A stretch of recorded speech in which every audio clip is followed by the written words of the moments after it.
Hello everyone, welcome back to Bitcoin Trade.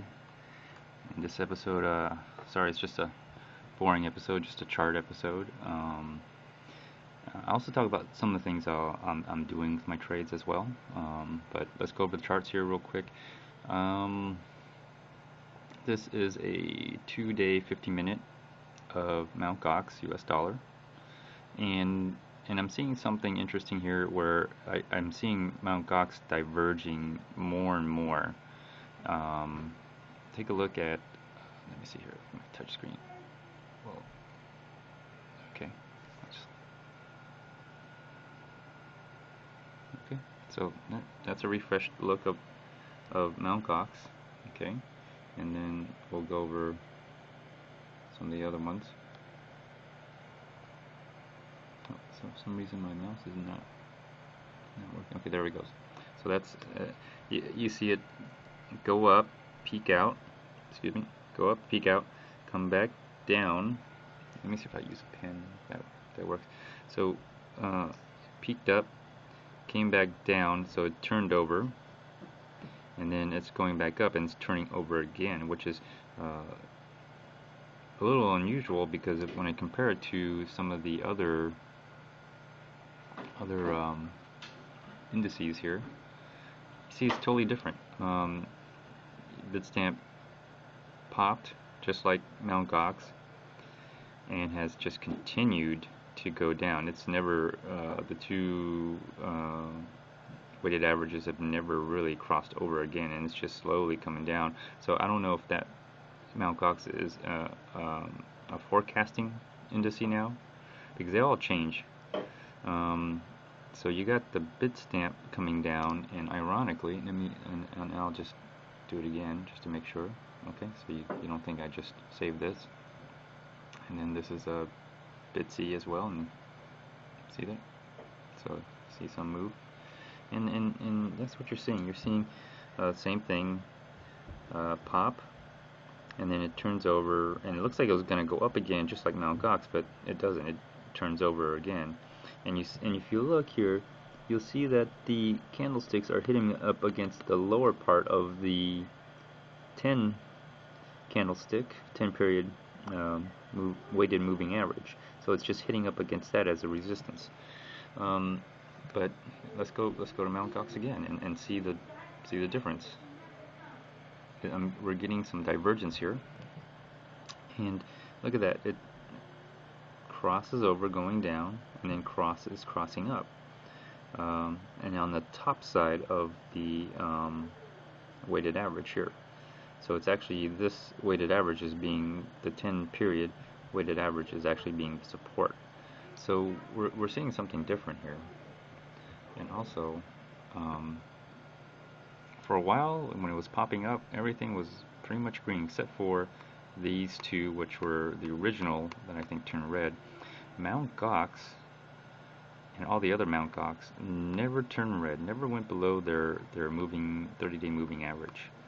All the other ones tended to turn red. Matter of fact, this whole thing was red except for Mt. Gox.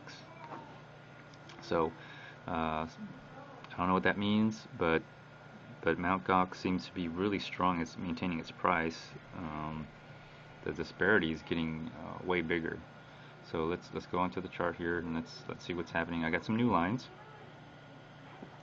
and so here's the move through, and you see it kind of hit up, bounced back down, and then just broke all the way on through. This is a new line I've made, and then it bounced back, and it kind of bounced back here, and then bounced below, only to kind of go up, but now it's trending back above this resistance lines, which will now become a downtrending support line.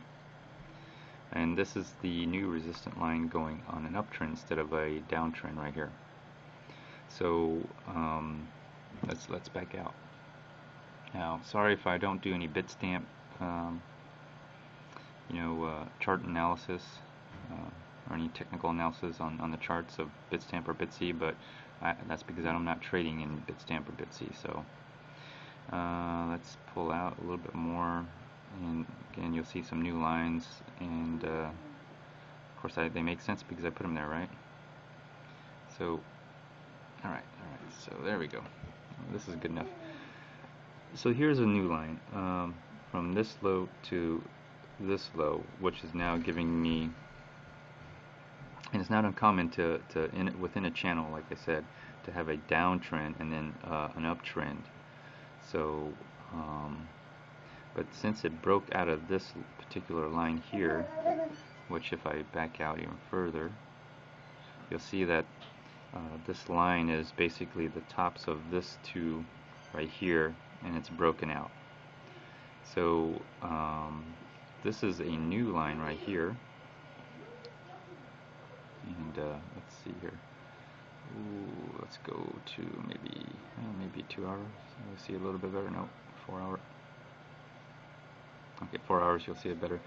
So originally I had a here to here while it was going up, but it really moved upward. So I had to. The thing about channels is you want to make sure that to know if you got a channel. Usually they run in a pretty good parallel to each other. So these two are the new lows here, bringing this up to an uptrend. Looks like the baby's a little tired. And then the so you got two things going on. You got the downtrend, which kind of looked like it. Also, I was really cautious, but since it did break up, and it is right now currently over. See, it's popping up and down. So as you see, let me see if I'm moving closer. You can see it's really trying to move around in here, and if it finishes up here, that's great. Unfortunately, still quite a few challenge here. Okay, so it did break. So this is the break above it, which is great because it did reach a high higher than this, and then but not quite. It stopped right about here. Okay, so it stopped right about that line level. So now it needs to move up higher. It needs to move up above at least this. So let's see how far it would need to go.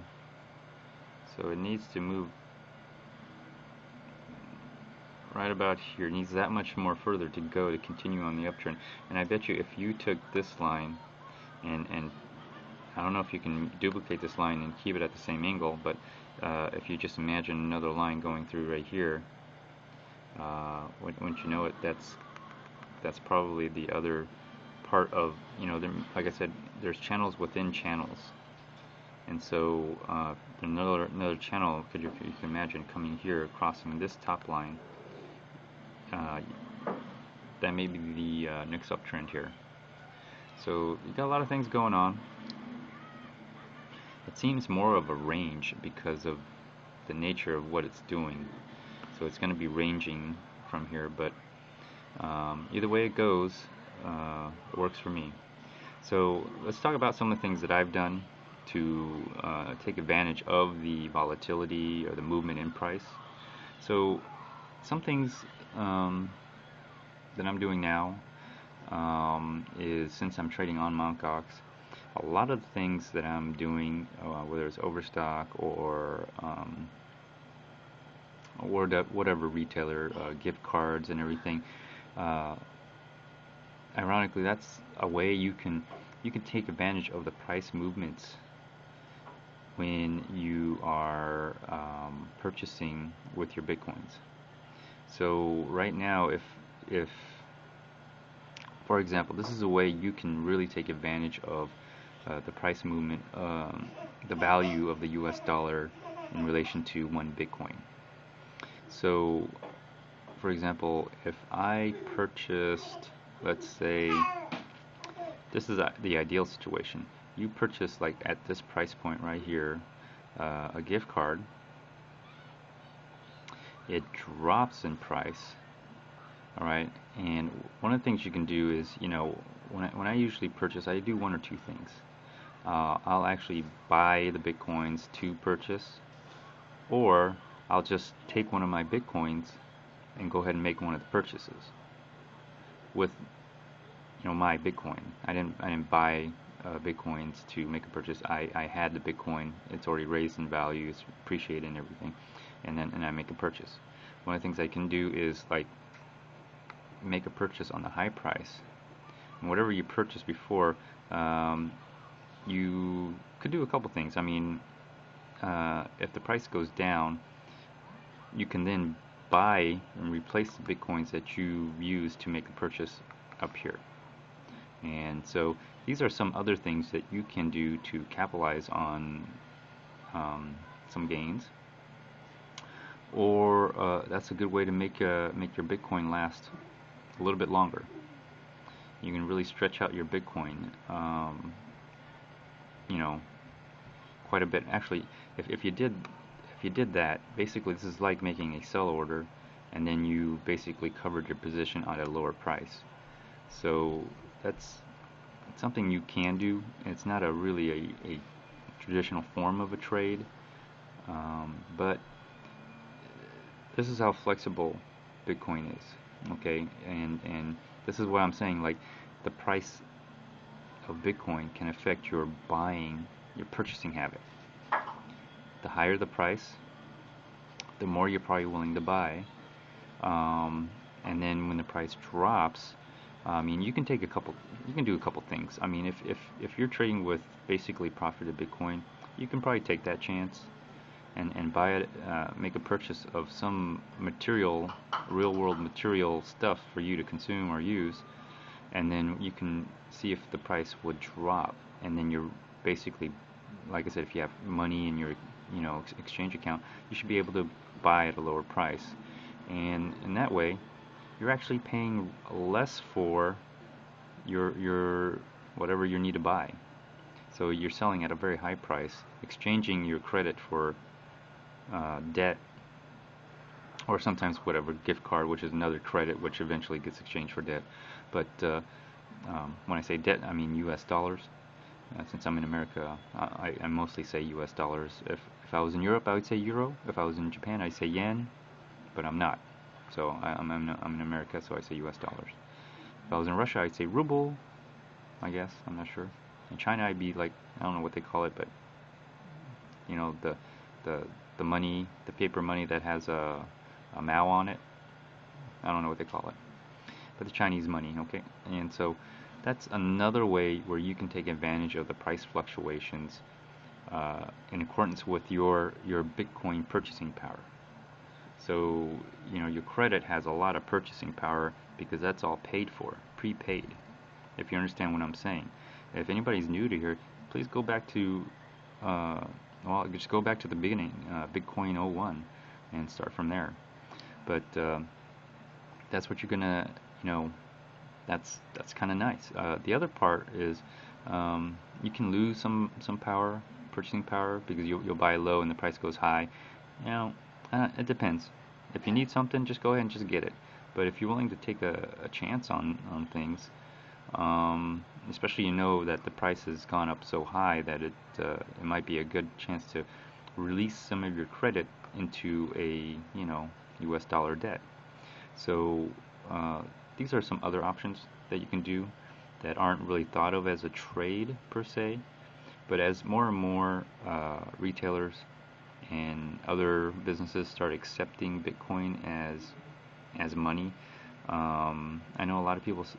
There's a lot of countries out there that they won't acknowledge Bitcoin as a currency, but that's fine by me. I mean, if they don't want to do that, they don't have to.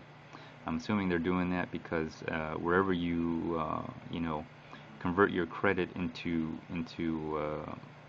fiat debt,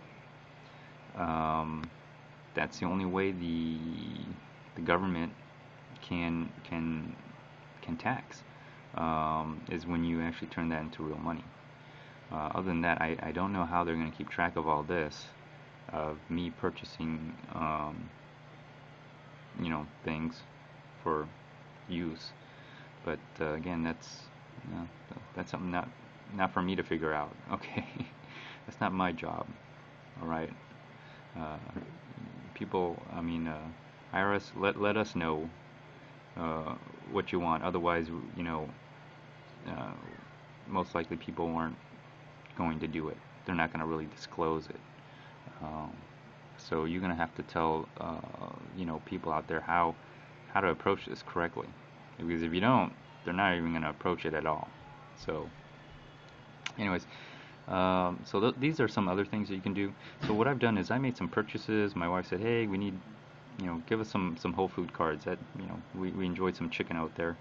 Um, so and so what I've done this time is the price has gone up, and it was only 50 bucks, so I'm not gonna be worried about it. But I'm gonna give this a try. I'm gonna go ahead and I've taken out of my own Bitcoin, and I purchased a $50 gift card for Whole Foods.